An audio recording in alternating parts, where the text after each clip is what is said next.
مصر کے بادشاہ نے اپنی بیٹی نکاح میں دی، واپس آئے، اولاد کوئی نہیں، 2 بیویاں، 86 برس کی عمر ہو گئی، مانگتے مانگتے مانگتے 60 سال کی دعاؤں کے بعد اللہ نے بیٹا دیا، اسماعیل۔ اور ابھی وہ چند دن کے تھے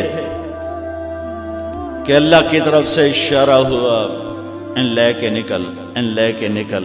کدھر؟ اللہ نے سارا کے دل میں ڈال دیا، کھچاؤ، دل بند کر۔ سارا کہے بڑی بیوی، انہوں میری اکھیاں تو دور کر، میرا دل کٹیندہ ہے، انہوں اولاد ہوگی مینوں نہیں ہوئی، انہوں میری اکھیاں تو دور کر، میں نہیں ویکھ سکتی۔ انہوں نے سمجھا سوکن پنا ہے۔ جبریل آ گیا کہ اللہ تعالیٰ فرما رہے ہیں جیسے کہہ رہی ہے ویسے کرو، لے جاؤ۔ کہ اللہ کہاں لے جاؤں؟ کہاں جہاں ہم کہیں۔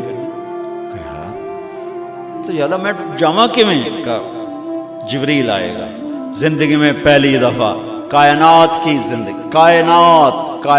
کی زندگی میں پہلی دفعہ جبریل انسانی شکل میں اونٹ پہ آئے، آگے جبریل اور پیچھے ابراہیم علیہ السلام، بچہ اور بیگم بھی ہاجرہ 20-22 سال عمر۔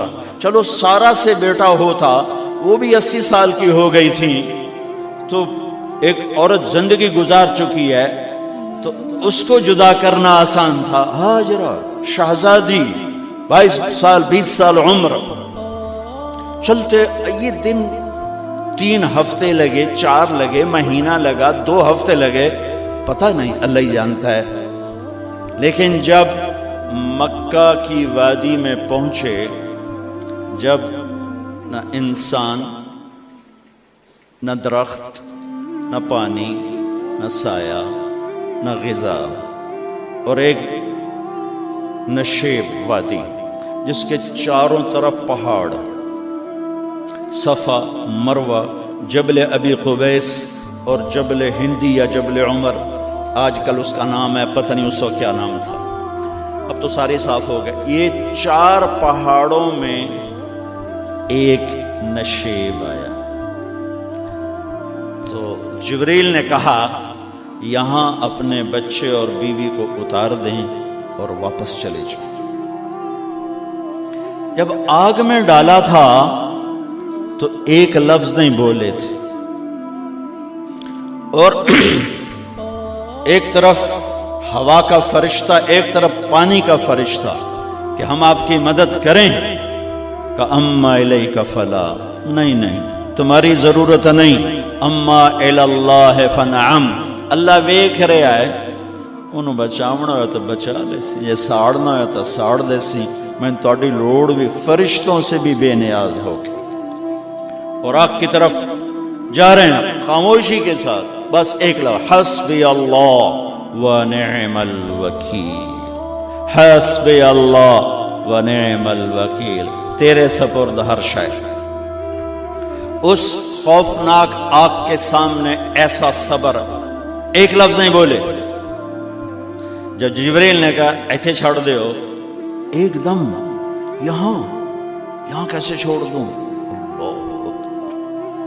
یہاں تو نہ کوئی انسان ہے، نہ اسباب زندگی ہیں، نہ پانی ہے، کچھ بھی نہیں ہے، کیسے چھوڑ دوں؟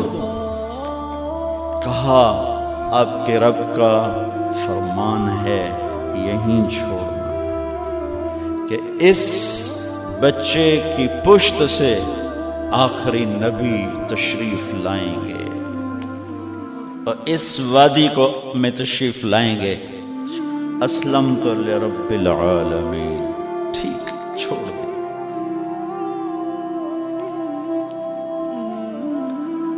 ہاجرہ تو نبی نہیں ہے نا، ہاجرہ تو شہزادی ہے۔ تو جب واپس مڑے وہ حیران ہو گئی، یہ کیا کر رہا، یہ کیا کر رہا؟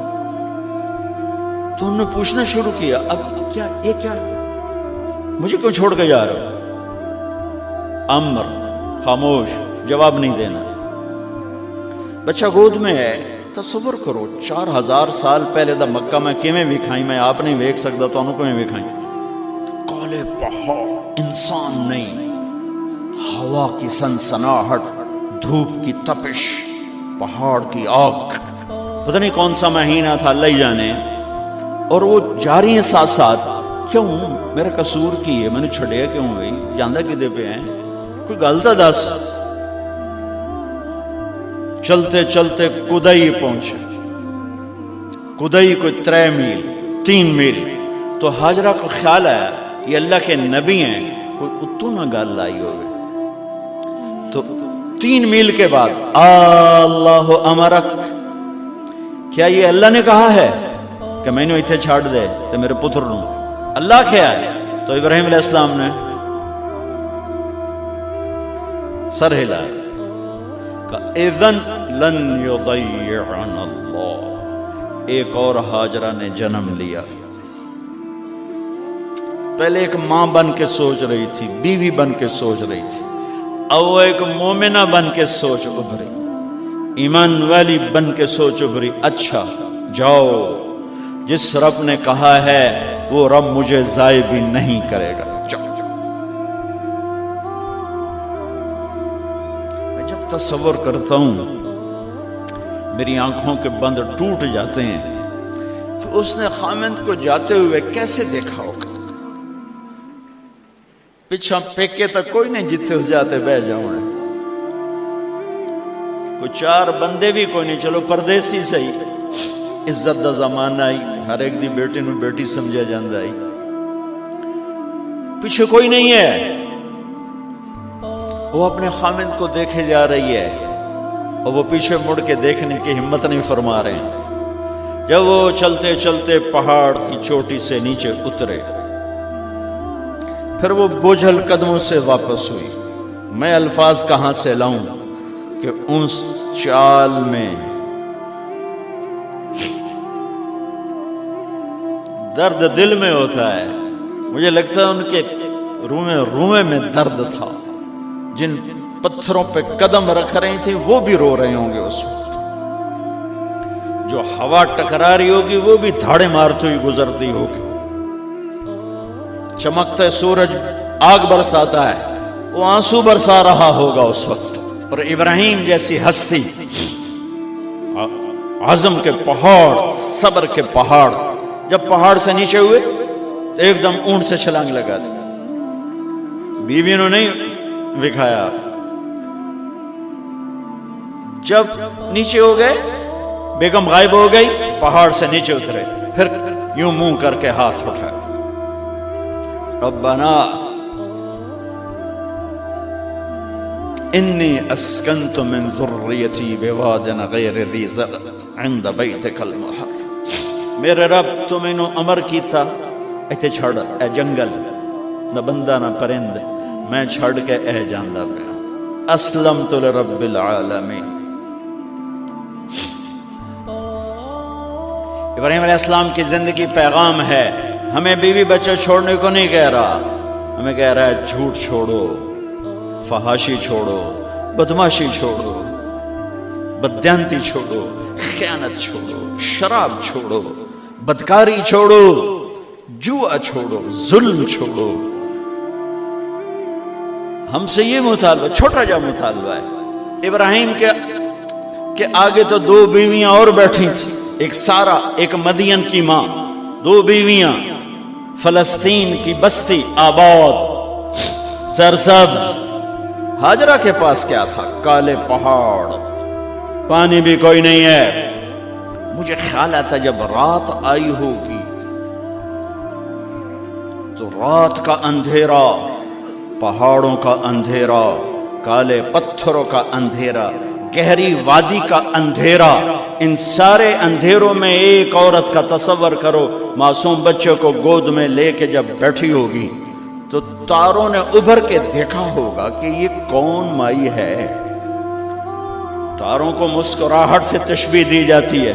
میں کہتا ہوں اس رات تارے بھی روئے ہوں گے، چاند بھی حیران ہوگا، ایک چکرے کون بی بی بیٹھی ہوئی ہے. اس مائی کی رات کیسے گزری، آنے والا گرم دن کیسے گزرا، پانی ختم ہوا، بچے کی ایڑیاں اور آہو بکا. اللہ زمزم پہلے کیوں نہ کٹیا؟ اللہ کو پتا تھا میں نے زمزم نکالنا ہے. پہلے کیوں نہیں کڑیا؟ انہوں روایا کیوں؟ ماں نو دوڑایا کیوں؟ صفا مروا پھر سینہ پاٹ گیا۔ یہ میرے اللہ نے دنیا کو امتحان کی جگہ بنایا ہے۔ قل الف لام میم احسب الناس ان يتركوا ان يقولوا آمنا وهم لا يفتنون ولقد فتنا الذين من قبلهم فليعلمن الله الذين صدقوا وليعلمن الكاذبين۔ میں تسی کلمہ پڑھا ہے نا میرا، اب میں امتحان لوں گا۔ تسی پہلی تو دوئی چ نہیں جاون دین دیو جب تے امتحان پاس نہ کرے۔ پہلی تو دوئی بھی کوئی کلاس ہوندی نہیں، امتحان دیو پاس ہو گئے چلو ہن دوئی بہاؤ، نہیں پچھا لے جاؤ۔ ہے میرا اللہ کہتا تمہیں جنت دینی ہے، اپنی رضا دینی ہے، تھوڑا تو مینوں کھڑکاون دیو، کچھ تو میں کھڑکاواں گا، لیکن اوئے ہائے اتنا نہیں۔ جب میں صفا مروہ چلتا ہوں تو مجھے اماں ہاجرہ کا خیال آتا ہے کہ ہم تو گیلری میں چل رہے ہیں بڑے آرام سے، وہ تو ایک پہاڑ پہ چڑھتی اترتی، دوسرے پہ چڑھتی اترتی، انہیں پتا تھا اللہ کی قسم کوئی انسان نہیں، لیکن بچے کو تڑپنا دیکھ نہیں رہی ماں، دیکھنے کی جرت نہیں ہے۔ صفا مروہ صفا مروہ صفا مروہ صفا مروہ، 7 چکر کے بعد نا وہ ہمت جواب دے گئی۔ اگر ہمت ہوتی تو شاید وہ اور چلتی، اور بے بس ہو کے گری ہیں، اور آخری نظر بیٹے کو دیکھنا چاہا کہ میں ایتھے مر جاواں او اتھے مر جاواں، نہ او میرا مرنا ویکھے نہ میں او دا مرنا ویکھ۔ جس امت کی بنیاد اتنی بڑی قربانی پر ہو، وہ امت کہے سود کے بغیر گزارا نہیں، جھوٹ کے بغیر گزارا۔ سارے بازار کے تاجروں سے پوچھو، کہتے ہیں جھوٹ کے بغیر دکانداری۔ سارے میں وکیلوں کو کیا کہوں، قانون نکالا ہے، وہ کہتے ہیں جھوٹ کے بغیر کیس نہیں۔ سیاستدانوں سے پوچھو، جھوٹ کے بغیر سیاست نہیں۔ کہاں سے لائے ہو یہ علم؟ کس کو جھٹلا رہے ہو؟ اپنے نبی کو؟ کون سے پیمانے بنا دیے تم نے؟ تو کلمہ توحید و رسالت کے، عشق رسول کے کون سے پیمانے بنائے ہیں؟ میرے نبی نے فرمایا میرا امتی ہر گناہ کر سکتا ہے، ایک جھوٹ کبھی نہیں بولے گا، ایک دھوکہ کبھی نہیں دے گا۔ سارا پاکستان جھوٹ اور دھوکے کا گٹر بن گیا ہے۔ بازار، شہر، دیہات، منڈیاں، فیکٹریاں، وزارتیں، صدارتیں، دفاتر، عدالتیں، جس ملک کی عدالت ظلم و ستم پر اٹھ رہے ہو، میں کتھے جا کے ہنج کڈھا، کتھے جا کے ٹکر مارا؟ یہ ہاجرہ کا قصہ اس لیے ہے کہ اللہ پر ہر چیز قربان کرو۔ قربان نہیں، اللہ ہر ایک سے نہیں لیتا، وہ حسین جیسوں سے لی، وہ ابراہیم جیسوں سے لی، وہ صحابہ سے لی۔ ایسی ہمیں گندگی کے کیڑے، تو وہ گر گئیں کہ میں یہاں مر جاؤں، اسماعیل وہاں مر جائے، اور نہ میں نے ویکھے میں نے ویکھے، لیکن ایک ایسے الوداعی نظر ڈالی کہ پتہ نہیں کہ میں مردہ پہ تو میرے رب کا غیبی نظام حرکت میں آ چکا تھا۔ ایک خوبصورت جوان کو دیکھا جو وہاں کھڑا ہوا ہے، تو ماں کی ممتا نے پھر انگڑائی لی اور پھر دوڑی، ساری تھکاوٹوں کو بھلا کر، پھٹے ہوئے سینے کو بھلا کر قریب آئیں تو وہ تو غائب ہو چکا تھا۔ جبریل انسانی شکل میں پر مارا، بچے کی ایڑیوں سے زمزم نکالا، پانی کا چشمہ نکالا، اور وہ غائب، اور پانی ابل رہا تھا۔ ان کا زمزم زمزم، عبرانی زبان میں زمزم، رک جا رک جا۔ میرے نبی نے کہا اللہ میری ماں کا بھلا کرے، وہ زمزم نہ کہتی تو یہ پورا اللہ دریا بنا دیتا، پر اللہ نے انہوں کھوئی بڑا بنائی، دریا نہیں بنا بنا۔ کیا پانی ہے؟ کنویں کا پانی کھڑا ہو، بیچ میں مینڈک پیدا ہو جاتے ہیں، کیڑے پیدا ہو جاتے ہیں، کتنے پونگ پیدا ہو جاتے ہیں، مچھر پیدا ہو جاتے ہیں، اس میں گھاس نکل آتی ہے، کائی نکل آتی ہے، ساری دنیا میں پھر کے جاؤ دیکھو، واحد زمزم کا کنواں ہے جس میں مینڈک پیدا نہیں ہوتا، کیڑے پیدا نہیں ہوتے، پونگ پیدا نہیں ہوتے، کوئی مچھر پیدا نہیں ہوتا، کوئی گھاس پیدا نہیں ہوتا، کوئی کائی پیدا نہیں ہوتی، صاف شفاف. اور جو ہی اوپر سے موٹر چلتی ہے پانی کو کھینچنے کے لیے تو 6-7 سوراخ ہیں. سب سے بڑا سوراخ بیت اللہ کی طرف ہے، حجر اسود کی طرف ہے، اس سے پانی ابلتا ہے طوفان کی طرح، اور جو ہی موٹر بند ہوتی ہے تو وہ چشمے کا پانی، وہ سوراخوں سے پانی بند ہو جاتا ہے. یہ میرے رب کی مدد، نصرت، کہ تم اللہ کو راضی کرنے کے لیے قدم اٹھاؤ، تمہارا ہاتھ پکڑ لے گا، تم اس کی رحمت تمہیں اپنی چھاؤں میں لے لے گی.